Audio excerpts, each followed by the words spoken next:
Well, welcome to the first episode of The Chamber Does What?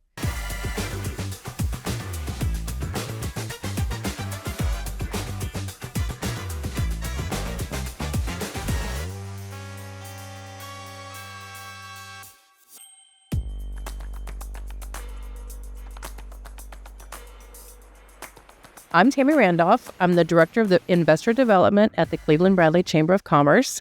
And that is a really lot of amount of words at one time. Big job. It is. A lot of people, you might want to know why we came up with that name. And people ask us all the time, what does the Chamber do?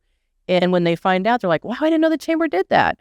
So we thought we would do a podcast, talk to some of our members, talk to some of our staff, and help you find out what the Chamber does.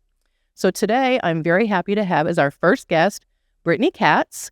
She is the owner of Cleveland Coffee and Market, Terra Running, and she is our immediate past board chair. So Brittany, thank you so much for being here. Yeah, thank you so much for having me. I'm excited about your new podcast and very honored to be the first guest. So thanks for having me here today. I couldn't have thought of anybody else first. Like, I have to have Brittany. But I wanted to ask and find out, because you're not a Cleveland native, right? Mm-hmm, correct. How did you come to Cleveland? Yeah. So I'm originally from Pittsburgh, Pennsylvania. I went to grad school in Atlanta, and I taught public school in Atlanta for about 4 years. Oh, wow. And then I wanted to change. I had always been a runner, always felt like running stores were a really important part of any community I had ever lived in. And so I opened my first store in Blue Ridge, Georgia in 2015. Had a store there for about a year and a half. During that time, I met some friends who were friends with the guys from Scott's Bikes here in Cleveland, who had an empty space next to them and were looking for a complementary business to go in next to them in the original Scott's building on Georgetown Road.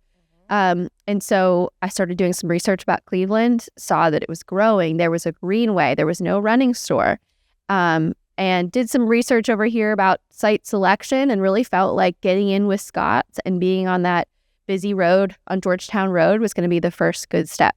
And so I opened this store in Cleveland in 2016. And I had both stores for a while, and that was super hard. I ended up purchasing a building in downtown Cleveland, where we are now, in 2017.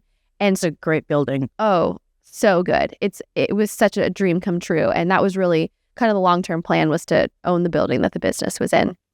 And so I knew I couldn't be doing a renovation in downtown Cleveland and still have a store an hour and 15 minutes away. So I closed the Blue Ridge store and was all in on Cleveland. At the time, there was no coffee shop in downtown Cleveland, if you can believe that. Yeah, We're a block away from Lee, and there was not one coffee shop downtown. So I knew I didn't want the running store to be all 3,000 square feet of the building. And so I opened the coffee shop in 2018, moved the running store downtown. That's a very long answer. That's how I got here, roundabout way from Atlanta, Blue Ridge to Cleveland. Well, that's kind of cool. Well, I mean, it's a big answer because it's a big business. I mean, you're a small business, you're two small businesses, but those two small businesses make an impact in downtown and make an impact in the community. One of the things that you do with that is your 5K runs. Can you tell a little bit about those? Yeah. So Terra Running is actually two different parts of the business. One is the retail store that you see in downtown Cleveland. And the other one doesn't really have a footprint, but we do race timing and event management. And so we own and fully manage 8 different races throughout the year, from 5Ks and 1 miles all the way up to the Cleveland Half Marathon. And we also are hired by nonprofits and churches and organizations all over Southeast Tennessee, North Georgia. We've gone to Western North Carolina to manage and time their events. So if you see a race where they have a bib number on their chest, there's an RFID chip in there, and we do the race timing. So we provide the bibs, set up the finish line, provide the online race results and all the scoring. And so that's a kind of a big part of our business that you don't really see unless you've been to one of those events. Cool. So in doing that and with your impact in the community, what made you decide to come to the Chamber and join the Chamber? Yeah. So when I moved to Cleveland, people are surprised to hear that I was never from here. I didn't even know where Cleveland, Tennessee was. I was from Cleveland, near Cleveland, Ohio. So it seems like you've been here forever because you are so much part of the community and involved. Well, I knew that running stores really thrive on being an integral part of the community. And so when I moved to Cleveland, I knew that I was up against a lot of people that had been here their whole lives, and they were maybe skeptical of someone coming in from Atlanta or from Blue Ridge to come in and think that they can open a store in Cleveland. And so I really just, one, didn't know anyone from anyone else, so treated everyone like they were the most important customer. And two, just got really involved and knew that I needed to prove that we were actually here for the community, and that I wanted to put my fingerprint on Cleveland in a positive way. And so I know the great work that chambers do. Being part of a business community in another town, I knew that the chamber is here to support businesses. That's your entire mission. And so if I wanted to grow a business in this town, I wanted to be part of that. And so the first thing I did was join the chamber. They helped me with the ribbon cutting. And when maybe we didn't know a ton of people, it was probably some friends from Scott's and people from the chamber, but we didn't know a ton of people, and the chamber was there for us straight from the beginning. So I want to be part of the success of the town that I'm in. I can't take for granted that this town supports us without contributing to that success. That's wonderful. Mm-hmm. Now, as a small business owner, and as I said, you are our immediate past board chair. Mm-hmm. What was that for the year that you were the board chairman? How was that experience for you? So wonderful. I mean, what an honor to be associated with the great work that the chamber does. I mean, such an honor.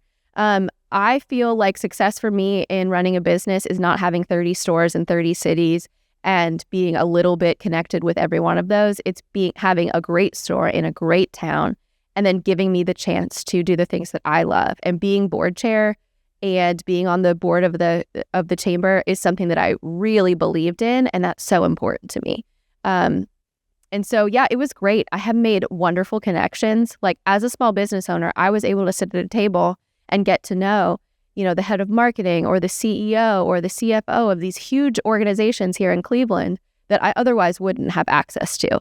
And so through the networking events and also serving on the board, and then eventually as the board chair, I got to make really great connections. So I'm very appreciative of that. And it was a great way for me to give back. I believe strongly in what the chamber does. And so any way that I can contribute, I was happy to.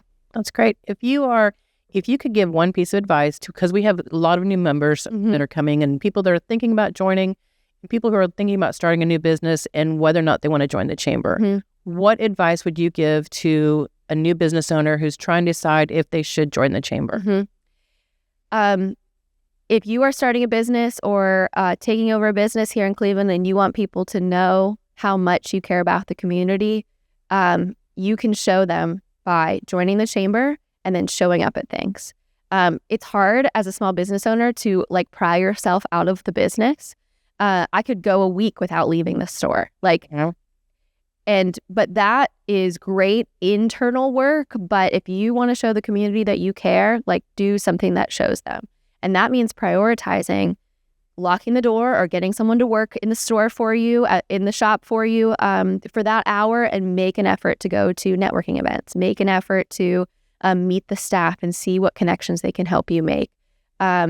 It's really just kind of, if you say you support the community, do something to show you support the community. And the first thing you can do is join the chamber. Thank you. Mm-hmm. I am just kind of wondering kind of completely off topic. Yeah. If there is one thing in Cleveland and Bradley County, if somebody's coming to visit, mm-hmm. what is the one place that you like to go and say, this is the epitome of Cleveland and Bradley mm-hmm. County? Downtown. I am just enchanted and impressed and blown away with the walkability and the history that has been preserved in our downtown.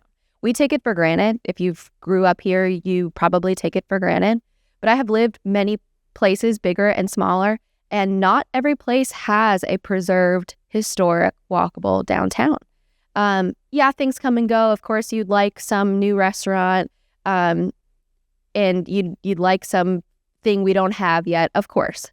But our downtown is one of a kind. And I'm really proud to be part of it. Our building now is right across from the courthouse on Coe Street. But I just really enjoy our downtown, and there's so many great places you can walk to from there. So park and walk, just walk around downtown. There's some great murals downtown as well. And we've got at the Chamber, and I think we have them at the museum as well, as we have our walking tour for downtown. And it explains what the different buildings are, what they're originally were used for, what they're being used for now, if you can go in them or not. Yeah. And it gives a great historical aspect. So I think, like you said, we do have a historic downtown. We have the historic district, and Cleveland is growing, but we're able to maintain that same community feel. Yep. And I think that the heart comes from downtown, and I think it grows from there with that. Absolutely. Yeah, there's some awesome architecture and just history and really cool aspects of downtown that you could drive right by. But if you get out of your car and walk around, downtown is where it's at. I love that walking tour guide. We give it away in our coffee shop, and it's a great way to get people to kind of notice things downtown that maybe they otherwise wouldn't. Even if you lived here your whole life, it's a great resource. Oh, great. Thank you very much, Brittany. Yeah. Appreciate it. Thank you all for listening. If you like it, share it, subscribe it, all those fancy words you're supposed to use. I haven't learned those yet. Each week as we come, we're going to have somebody new, something different. We're going to add something. Let me know if you can notice what we change. We're going to be on YouTube, social media. I'm going to try and put it on the streaming platforms as well. So thank you for coming, and we'll see you next time. Bye.